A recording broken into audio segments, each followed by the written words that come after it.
رسول اللہ صلی اللہ علیہ وسلم نے فرمایا، نظر کا لگنا حق ہے۔ اگر کوئی چیز تقدیر پر سبقت لے جانے والی ہوتی تو وہ نظر ہوتی۔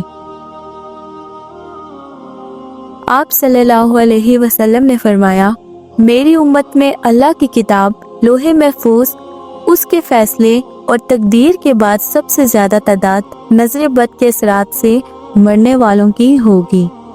آپ صلی اللہ علیہ وسلم نے فرمایا، نظر بد ایک اچھے بھلے انسان کو قبر میں اور اونٹ کو ہنڈیا میں داخل کر دیتی ہے۔ نبی کریم صلی اللہ علیہ وسلم نے ام سلمہ رضی اللہ عنہا کے گھر میں ایک لڑکی دیکھی جس کے چہرے پر نظر بد لگنے کی وجہ سے کالے دھبے پڑ گئے تھے۔ نبی کریم صلی اللہ علیہ وسلم نے فرمایا کہ اس پر دم کروا دو کیونکہ اسے نظر بد لگ گئی ہے۔